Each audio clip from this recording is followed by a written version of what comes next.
parfois les gens, c'est vrai que Ce sont des évocations poétiques. et en même temps un travail donc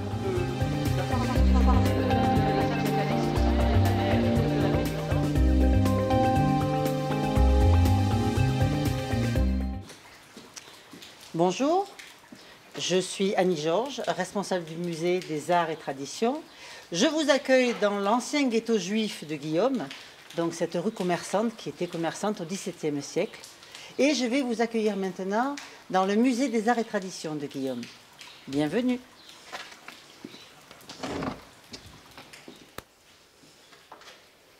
Donc nous rentrons dans le musée des Arts et Traditions. Dans ce musée, il y a plusieurs salles. Dans cette salle-ci, il y a des expositions à thème. Donc là, on a tout le thème du lavage. Pour laver le linge, eh bien, c'était les enfants qui le faisaient. Une fois que la mère avait installé dans le jardin la chaudière, dans laquelle on faisait bouillir l'eau, puis le grand cuvier dans lequel on mettait le linge blanc, et dessus le linge, dans le charrier, on mettait la cendre, laquelle on arrosait avec une casserole toute la journée. En fin de journée, le linge était propre. Mais chaud, il fallait le sortir avec des pinces pour le rincer et puis l'étendre. Mais ça, c'était que 2 fois par an. Le reste du temps, eh bien, c'était avec l'huile de coude qu'on y allait. On prenait le linge qu'on mettait dans une bassine, la bassine dans une brouette. La brouette, sur la brouette, on mettait la planche à laver. Et là, on allait à la rivière pour laver, taper, nettoyer le petit linge. Et puis ensuite, on revenait. Et puis est arrivée ensuite la première machine à laver. Étonnant, hein? Machine à laver, où on lavait le linge en 10 minutes. Et pour cela, il fallait mettre le linge dans un baquet, mettre l'eau, mettre la cendre dans un sac, et puis on pompait pour arriver à émulsionner l'eau qui venait ronger la crasse du linge. Et puis enfin, la modernité est arrivée avec la première machine à laver automatique. Mais ça, c'est une histoire plus moderne que l'on trouve encore maintenant avec les mêmes tambours. Regardez vos machines, vous verrez que c'est exactement les mêmes tambours. Alors là, je vais vous parler d'une coopérative laitière, la première du département des Alpes-Maritimes en 1901. Faute de ne pouvoir vendre grand-chose, les gens se sont regroupés et ont créé la coopérative. Il y avait 145 coopérateurs qui apportaient tous leur lait à Guillaume dans des bidons, sur lesquels était marqué le numéro du coopérateur. Et le lait donc arrivait par différents moyens de transport, soit en charrette, soit à dos d'âne venant de Valberg, soit ils arrivaient par le câble à lait qui descendait le lait des collines, et des montagnes plutôt. Et ce lait, quand il arrivait à la coopérative laitière de Guillaume, il fallait le goûter pour savoir si le lait était bon. Et c'est seulement au goût du palais que l'on gardait le lait. Une fois que le lait était là, eh bien on l'analysait avec tout ça. On prenait un butéromètre. Dans ce butéromètre, on mettait le lait, on mettait de l'acide sulfurique, de l'alcool amylique, on lançait en centrifugeuse, de façon à avoir un lait qui se mélange. Puis ce lait mélangé, on le mettait dans un petit bac. Et tout ça a chauffé sur un feu. Hein? Et à ce moment-là, dans le butéromètre, eh bien, il montait la matière grasse du lait. Ce qui fait qu'on connaissait le taux de matière grasse, parce que le lait était payé en fonction de son taux de matière grasse. Il y a différents objets. Il y a les crémeuses, pour faire la crème fraîche. Il y a la baratte que l'on a, où on faisait le beurre. Pendant la guerre, les ponts étant détruits, on ne pouvait conserver le lait que par le beurre. Donc là, on tournait la manivelle et le beurre se fabriquait et on le conservait. Et le beurre de Guillaume s'appelait le beurre le chamois. Alors maintenant, nous allons monter à l'étage supérieur pour découvrir une vie nouvelle, la vie du 19e siècle, qui nous a promenés dans l'école, dans la vie, dans la chambre, dans la cuisine. Venez, on va découvrir ça.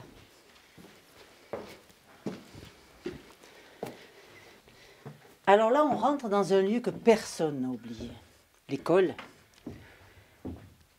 Il y avait à Guillaume une école de filles et une école de garçons. On ne mélangeait pas les filles et les garçons. Et dans l'école, la première chose qu'on faisait le matin, c'est d'abord l'appel, chose qui se fait de nos jours aussi. Et on voit que cette école-là a fermé alors qu'il restait 4 enfants. Et parfois, ils étaient absents. Et devinez pourquoi? À cause de la neige. Quand ils devaient marcher dans la montagne pour aller à l'école, eh bien, il y avait trop de neige, donc ils ne pouvaient pas accéder à l'école. Ensuite, il y avait comme habitude de remplir les encriers. puisqu'on écrivait à la plume. Et pour ça, il y a un élève qui était chargé de remplir l'encrier, soit avec de l'encre liquide, soit on fabriquait de l'encre avec de la poudre ou des petits comprimés. Et avec une burette, eh bien, on remplissait tous les encriers pour pouvoir travailler toute la journée.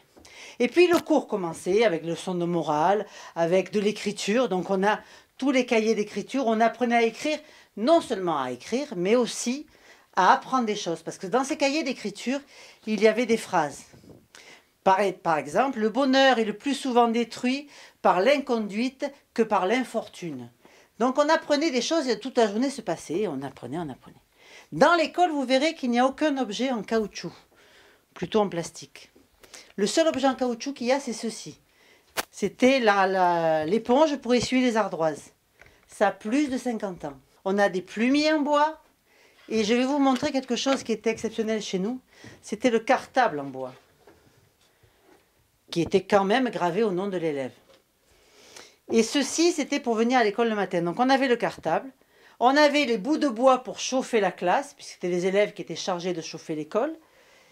On avait un tablier pour que tous les enfants soient identiques à l'école.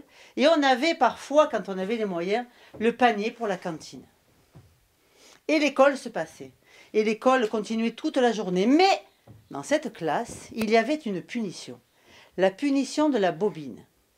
Un élève qui parlait trop en classe était puni. Alors l'instituteur mettait la bobine devant l'élève.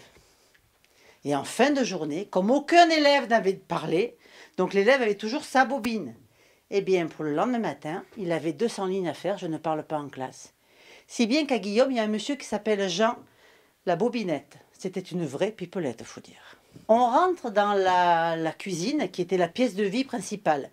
Dans les pièces, il n'y avait qu'un moyen de chauffage, c'était le bois. Donc c'est la seule pièce qui était chauffée. C'est là que l'on mangeait, que l'on se réunissait, que l'on faisait la sieste et que l'on restait. Les chambres n'étaient faites que pour se coucher. Alors dans la cuisine, il y a des objets qui sont un petit peu sympas. On a le beurrier. Vous savez qu'il n'y avait pas de réfrigérateur, donc pour conserver le beurre, il n'y avait pas 36 000 solutions. Il y avait le plat, le bout de beurre, la cloche dans laquelle on mettait de l'eau, et cette eau allait conserver le beurre. Et puis on avait ceci. Alors si vous arrivez à en goûter, venez le goûter chez nous. Ce sont des rouleaux à raviolis. Et chez nous, la recette, ce sont des raviolis de courge à la sauce aux noix. Exceptionnel. Par mesure d'économie, on se fabriquait soi-même ces couteaux. Hein? Ça, on a celui-ci qui est en corne. Voilà, que l'on fabriquait soi-même. Et puis, bien sûr, comme de nos jours et comme de toujours, on aimait le café. Alors, le café, eh bien, on l'achetait cru. Et pour cela, il était cru. Ce café cru, il fallait le faire cuire. Et on le faisait cuire dans un torréfacteur. Dans toutes les maisons, il y avait le torréfacteur qui cuisait pour cuire les graines de café. Et une fois que c'était cuit, eh bien, on avait le moulin à café. Et quels sont les enfants qui n'ont pas oublié ce moulin à café que l'on prenait le soir à la veillée? Les enfants tournaient la manivelle pour en faire une mouture. Et on avait la cafetière. Toujours au chaud sur le poêle. Alors, on rentre là dans la chambre. Alors, c'est une chambre où l'on ne vient que pour dormir. Donc, dans cette chambre, on peut voir qu'il y avait la paillasse. Hein? Et cette paillasse, quand on allait se coucher, eh bien, on disait, oh, je prends ma paillasse, je vais me coucher. Parce que dedans, il y a 4 trous qui permettent de rembourrer de paille quand on a trop écrasé la paille. Donc, dans cette chambre, on peut voir aussi qu'il y a des bonnets. Parce que dans cette chambre, il n'y a pas de chauffage. Donc, parfois, il faisait tellement froid qu'il y avait la glace aux fenêtres. Alors, on a bien sûr les briques que l'on mettait à chauffer dans le poêle pour chauffer le pied du lit. On a bien sûr les bouillottes pour se chauffer dans le lit. Et puis on a les poêles. Mais les poêles, il ne fallait pas les laisser, hein, sinon on mettait le feu au lit. On mettait de la braise, on fermait et on promenait sa poêle comme on promène un fer pour enlever l'humidité que le drap a pu prendre. On a sur la table des femmes, des objets qui étaient usuels. On a bien sûr le fer à friser, le fer à onduler, et croyez-moi, les hommes s'en servaient aussi. Les fers à friser pour friser les moustaches ou pour onduler les barbes. On faisait en sorte d'être beau. Le dimanche, pour aller à la messe. Et ensuite, on avait aussi dans les chambres partout des crucifix ou des chapelets. Hein. La religion était très importante.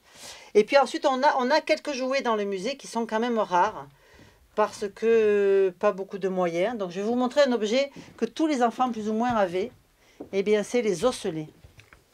Ça, il suffisait d'attendre que l'on tue le cochon à Noël et on avait des osselets pour pouvoir jongler. Jean Perrin. Donc ça, c'est des osselets. On avait des objets qui sont des objets en bois. Hein. Et on avait un objet qui a plus de 80 ans, qui était un objet qu'un monsieur m'a donné et qui n'avait pas le droit de toucher enfant, mais seulement de regarder. Imaginez. C'est un objet qui bougeait. On descend dans les caves de Guillaume. Alors les caves étaient importantes à Guillaume parce qu'on faisait une denrée spéciale, c'est bien sûr le vin. Et le vin était tellement important qu'on a retrouvé que dans les textes, on donnait aux femmes veuves 1 litre de vin par jour en pension de réversion. Donc tous les terrains de Guillaume étaient utilisés par la vigne. Et on peut voir dans cette cave les souvenirs d'avant. Donc on a un foudre, qui est un magnifique foudre qui a 300 ans et qui était fait selon des méthodes gauloises entièrement en bois. Il n'y a pas un clou, tout est chevillé en bois et on se servait des mélèzes couchées par l'avalanche pour pouvoir garder la forme courbe pour encercler le foudre. On versait le raisin par le dessus. Le raisin descendait dans la cave, dans le foudre, pardon. Et ensuite, on prenait un simple bâton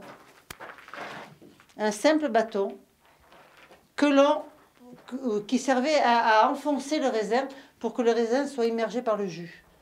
Puis, quand le raisin avait pris son bout, eh bien, on montait dans le foudre, alors soit avec une bougie, soit en parlant tout le temps, chose que je pourrais faire puisque je suis assez bavarde. On rentrait dans le foudre et là, on sortait la grappe pour pouvoir après la presser au pressoir. Et pour après tirer le vin qu'on tirait dans les goulots pour les mettre en tonneau pour vieillir. Alors le verre, je vous dis, était quelque chose d'important. Dans la cave au-dessus, on avait un monsieur qui faisait son vin, le primeur, le vin nouveau, puisque lui, il foulait directement dans la vigne, il mettait son raisin dans des outres, dans des panses de chèvre, et pendant tout le transport, le raisin déjà commençait à fermenter, à travailler. Si bien que lui, il travaillait moins dans le foudre. Mais du coup, il avait un vin très, très rapidement et il pouvait gagner de l'argent grâce à ça. Alors, toutes les caves de Guillaume communiquaient entre elles. Et dans toutes les caves, il y avait des foudres comme celui-ci, qui après, de certaines caves, il y avait un tunnel qui partait jusqu'au château. Donc, on pouvait l'hiver, quand il y avait beaucoup de neige, communiquer de maison en maison grâce aux caves. Hein? Donc ici, vous voyez différents objets qui ont un rapport avec la vigne. Pour visiter, c'est très simple. Il suffit d'appeler la mairie au 04 93 05 53. Vous prenez rendez-vous avec moi. Et à ce moment-là, eh bien, on visite ensemble le musée. C'est gratuit, on vous reçoit avec plaisir et on est à votre écoute à tout moment.